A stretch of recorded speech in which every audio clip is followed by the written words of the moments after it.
Bonjour tout le monde, je vais vous faire aujourd'hui une petite vidéo assez brève sur le thème des miroirs dans l'ésotérisme et dans l'énergétique. Euh, pour commencer, au niveau des miroirs, les miroirs, c'est quelque chose qui va refléter les choses, qui va refléter votre être personnel et également les énergies ambiantes. C'est vrai que les miroirs ont cette faculté, entre guillemets, ont cette capacité à réfléchir les énergies terrestres. Moi, je sais qu'au niveau du feng shui, au niveau de la géobiologie, on recommande souvent d'harmoniser les énergies d'une pièce en plaçant de manière judicieuse des miroirs sur tel angle pour pouvoir réfléchir par exemple la lumière extérieure, pour amener bien sûr de l'éclairage, de la luminosité dans une pièce qui peut être assez sombre, mais également pour aider ces énergies à circuler tout au long, tout autour de la pièce. Donc les miroirs ont cette capacité à réfléchir tout ce qui est au niveau des énergies ambiantes et même au niveau des énergies spirituelles et énergétiques, beaucoup plus. Euh,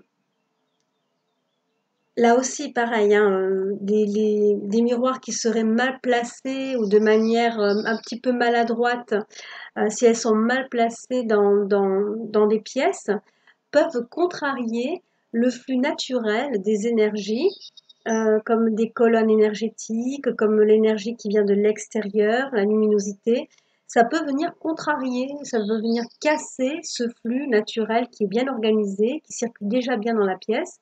Et malheureusement, le miroir, s'il est mal placé, peut casser ce flux, cette rotation, cette circulation énergétique.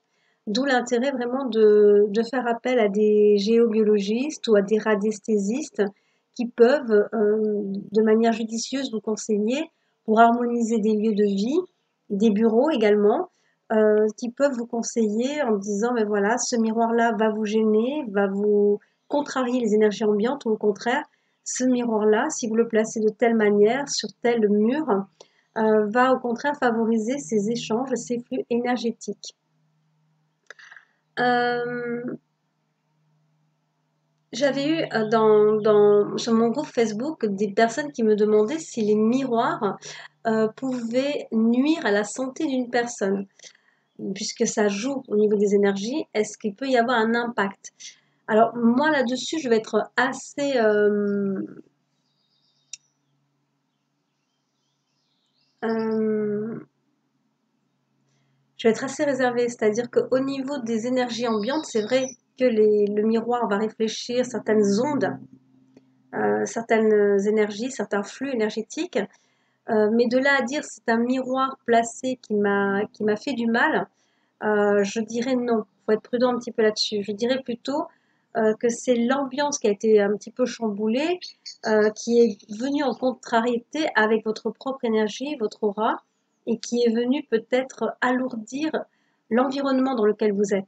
Voilà, on va dire c'est plutôt les énergies environnantes de votre pièce, de votre lieu de vie, de votre chambre, de votre lieu de travail, qui ensuite, par un système de cause à effet, vont venir un petit peu chambouler vos propres énergies, mais de manière indirecte. C'est pas because, entre guillemets, à cause du miroir, c'est plus, on va dire, c'est un ensemble. Et puis c'est aussi vous, par rapport à votre faculté peut-être à être un peu plus résistant par rapport à certaines influences énergétiques, ou être un peu plus sensible à ces influences énergétiques. Donc c'est une globalité, ce n'est pas uniquement du fait d'un miroir, c'est pas à cause du miroir, ou ce n'est pas non plus grâce au miroir, c'est un tout. On va dire que le miroir vient alors comme un outil qui vient compléter une harmonisation que vous faites sur vous-même, dans votre lieu de vie, dans l'aménagement de votre lieu de vie ou de travail aussi. C'est un outil complémentaire, ce n'est pas lui qui fera tout, entre guillemets. Euh, sur un plan beaucoup plus spirituel et ésotérique, le miroir est un objet de superstition, est un objet de croyance populaire. Tout simplement parce que le miroir reflète l'être, la personne, le renvoie à lui-même, à elle-même.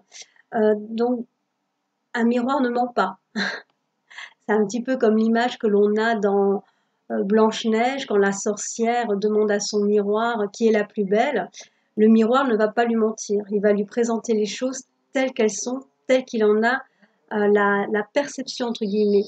Donc, un miroir va refléter une vérité, la vérité peut-être, et aussi sous plusieurs angles, puisque quand on place des miroirs chez soi, ça va nous porter un regard différent sur la pièce. Ça va agrandir la pièce, l'éclairer un peu plus, montrer un autre angle de vue que l'on peut voir à partir du miroir. C'est pareil avec nous. Ça va nous montrer, ça va nous ramener à nous dans une sorte de plusieurs facettes. Le, c'est pas mal non plus de constater que par exemple au niveau des miroirs, vous en avez un qui est de forme ovale, qui peut être basculé, orienté d'une certaine façon, et qui s'appelle psyché. Ce type de miroir s'appelle psyché, et psyché ça veut dire âme. Donc ça ramène quelque part à ce reflet de nous-mêmes que nous renvoie le miroir avec une certaine justice en tout cas.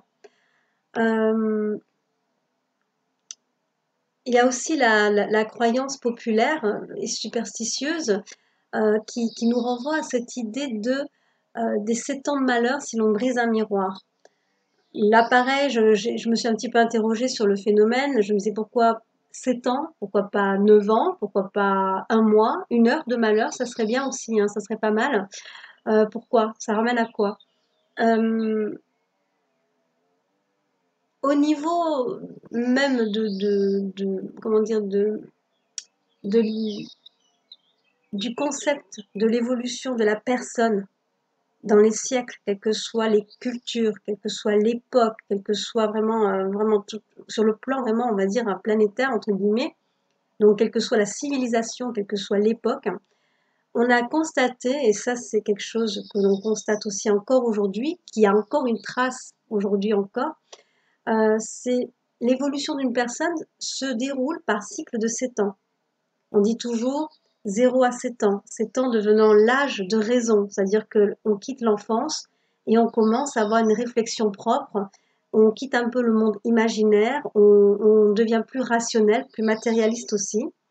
Après, vous avez la période de l'adolescence qui commence à 14 ans, 7 ans de plus. Et autrefois, en tout cas ici chez nous en France, autrefois l'âge de la majorité était fixé à 21 ans. Ça a été ramené à 18, mais nos anciens, nos grands-parents ont connu cet âge de la majorité à 21 ans et on revient encore sur ce cycle de 7 ans. Là, pareil aussi, quand on dit on obtient une certaine stabilité dans sa vie à partir de la trentaine, 33 ans, ça aussi c'est un âge aussi phare. La stabilité de vie arrive vers la trentaine et 33 ans étant généralement l'âge où on est bien posé, tout est plus ou moins planifié ou quoi. Enfin, c'est plus clair en tout cas au niveau de la vie d'une personne. Et on parle là aussi du démon de midi, la crise de la quarantaine. Hop, on renvoie sur les 7 ans et ainsi de suite. Donc, on estime de par le monde, de par les époques, on estime que la réalisation d'une personne sur son chemin de vie se fait sur un cycle toujours de 7 ans. 7 ans de travail, 7 ans de malheur. 7 ans de malheur tout simplement parce que si on brise un miroir, c'est comme si on brisait, entre guillemets, hein, de manière très figurative et symbolique, on brise son âme, c'est-à-dire qu'on brise un parcours que l'on a entamé. Et malheureusement pour nous, le fait d'avoir brisé le miroir nous incite ou nous invite à retravailler ces 7 années que l'on aurait perdues en ayant brisé ce miroir. Donc c'est purement symbolique, c'est purement figuratif, hein, mais c'est ce message-là, c'est ce symbole-là que ça renvoie au niveau du miroir brisé, 7 ans de malheur. Voilà, il faut repartir sur un nouveau cycle de 7 ans de reconstruction pour rétablir un ordre, pour reconstruire ce qui a été brisé, tout simplement. Euh, Sur mon groupe Facebook aussi, j'ai eu le cas, pas mal de personnes qui postaient des images de leur chambre avec des armoires ayant des miroirs ou des miroirs accrochés au mur. Et certaines personnes sont convaincues et restent encore convaincues que les miroirs permettent un accès de la part du plan invisible, donc tout ce qui est esprit, tout ce qui est entité, sur notre plan terrestre vers nous. les gens ont cette intime conviction. Alors pour rappel, la distinction entre les esprits et les entités, un esprit, ça fait toujours pour moi allusion à un défunt. Esprit égale défunt, donc c'est une personne qui est décédée. L'entité, c'est une énergie pure qui n'a jamais connu l'incarnation terrestre. Donc il s'agit de tout ce qu'on peut appeler des anges, des démons, enfin voilà, ce sont des énergies à l'état pur qui n'ont jamais été incarnées, donc qui ont cette nature parfaite, originelle de la source de toute création. Donc voilà, ceux-là n'ont jamais connu l'incarnation terrestre, donc ce sont pour moi des entités. Je fais la distinction, vous retrouverez également cette distinction que je fais sur une précédente vidéo, et même les autres avant, la dernière en date étant celle sur le passage d'âme, en expliquant le distinguo entre quand on parle d'une entité, quand on parle d'un esprit, à quoi on a affaire, à quoi on fait référence, et comment on travaille, puisque ce sont deux choses totalement différentes. Donc c'est vrai que le miroir dans les pratiques paranormales a existé. C'est-à-dire que vous avez ce qu'on appelle des nécromanciens. Ce sont des personnes qui sont donc médiums et qui travaillent par le biais justement du miroir pour accéder à des plans, dit-on, en astral, dans l'au-delà, pour pouvoir communiquer avec des défunts. Ça, vous l'avez par exemple de manière assez significative avec le film, entre autres, hein, il y en a d'autres aussi, avec le film Harry Potter, voilà, quand il rentre dans une salle particulière avec un miroir et ce miroir lui renvoie l'image de ses parents décédés, lui renvoie aussi ses propres désirs et ses propres craintes. Voilà, dit-on, le miroir reflète ce que l'on souhaite, reflète aussi ce lien avec l'au-delà. Pour ma part, euh, j'allais dire, n'allez pas briser vos miroirs, n'allez pas voiler non plus vos miroirs. Je reviens de suite sur cette superstition, cette croyance, cette pratique pour voiler aussi les miroirs. Un défunt, une entité, n'a absolument pas besoin d'un miroir pour traverser des plans. Ça, c'est clair. Quand j'ai des gens qui disent, bah, écoutez, ma chambre, elle est chargée, je sens qu'il y a du passage, et de suite, quand il y a la photo de la chambre qui est donnée avec une armoire, avec une armoire à glace, c'est le cas de le dire, une armoire à glace, ou alors cet effet de miroir sur les murs ou quoi, les gens disent, surtout, vire cette armoire parce qu'il y a des miroirs dessus, ou voile, mets un tissu sombre sur tes miroirs parce que c'est un passage vers l'au-delà et c'est pour ça que tu as toutes ces entités qui viennent te voir, ou tous ces esprits qui viennent te voir. Pas du tout, hein, ils n'ont pas besoin de ça, hein. Ça, c'est. Enfin, moi, j'ai une armoire avec justement les miroirs et tout dessus, qui est assez grande en plus au niveau des miroirs et tout. Je vous dirais que c'est pas ça qui favorise, hein. J'ai jamais vu un esprit traverser ce plan-là comme ça par le biais d'un miroir. Donc, j'allais dire, c'est un petit peu de la légende urbaine, mais ça ramène à cette idée que j'évoquais un petit peu plus haut de le miroir nous renvoie à nous-mêmes, donc c'est quelque chose de parfaitement intérieur, c'est quelque chose de l'ordre de l'immatériel, c'est quelque chose de l'ordre de la psyché. Donc on a peut-être fait l'amalgame en disant, mais voilà, les miroirs sont un moyen de passer d'un plan à un autre. Mais dans les faits, non, pas du tout. Clairement, pas du tout, hein. C'est-à-dire que vous pouvez avoir, ça serait marrant de le faire, c'est-à-dire vous retirez tous les miroirs chez vous, et je vous garantis que vos proches viendront quand même à votre rencontre. Si vous êtes médium, il y aura quand même des entités qui viendront à votre rencontre, d'autres esprits qui viendront à votre rencontre. Voilà, le miroir en lui-même n'est pas un véhicule pour transporter un esprit ou pour transporter une entité d'un plan vers notre plan terrestre. Donc je rassure les gens à ce niveau-là. Le fait de couvrir les miroirs vient des rites funéraires. Ça vient des rites funéraires, comme quoi peut-être aussi il y a eu ce lien, cet amalgame entre mort-miroir, mort-miroir.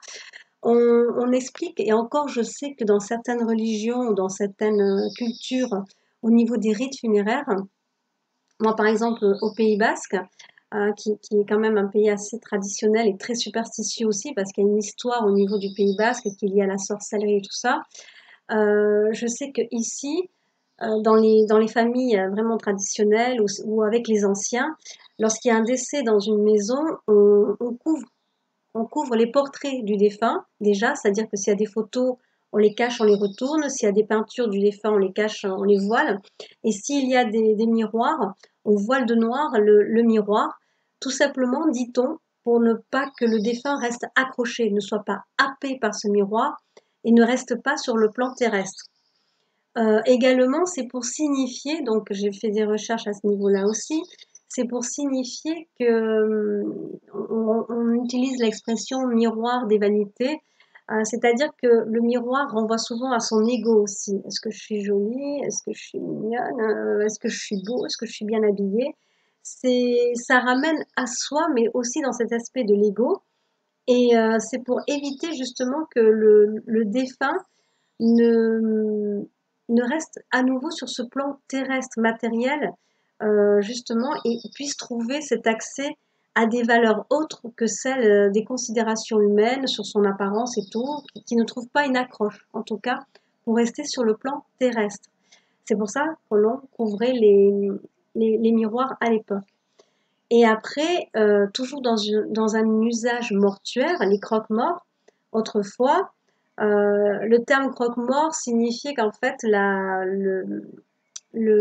personne donc, qui travaillait dans les morgues ou qui convoyait les morts euh, s'assurait que la personne était bien décédée en lui croquant le doigt de pied, je crois que c'est le doigt de pied, enfin en lui croquant le doigt en tout cas, pour voir s'il n'y a pas de réaction. C'est-à-dire que si, voilà, c'est pour ça que c'est croque-mort, puisque je croque pour vérifier que la personne est bien décédée. Et également, l'autre façon de s'assurer que la personne était décédée, c'était de placer un miroir devant sa bouche.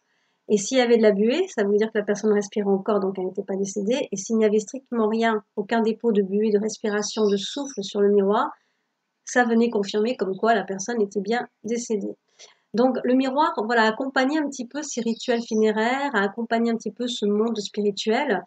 De nouveau, il y a certaines personnes qui utilisent, enfin autrefois dans les cercles spirites, je sais qu'il y a dans les cercles spirites, on utilisait le miroir pour faire venir des défunts ou se projeter.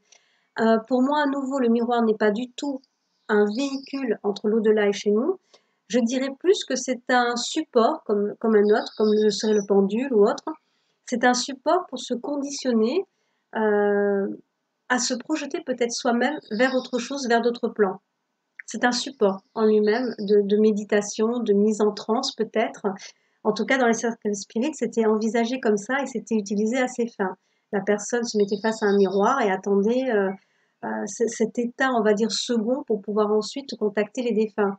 Et on a cru que c'était le miroir qui faisait venir. Mais je pense, de mon point de vue, que c'est plutôt cet état de transe, comme une auto-hypnose, par le biais de son propre reflet, qui amène le médium ou la personne qui cherche à contacter des défunts sur un autre plan où elles seront disponibles pour établir des liens et des contacts avec elle-même, peut-être, quand c'est un travail avec sa propre âme, ou avec des esprits déjà partis de l'autre côté. Voyons voir. Euh,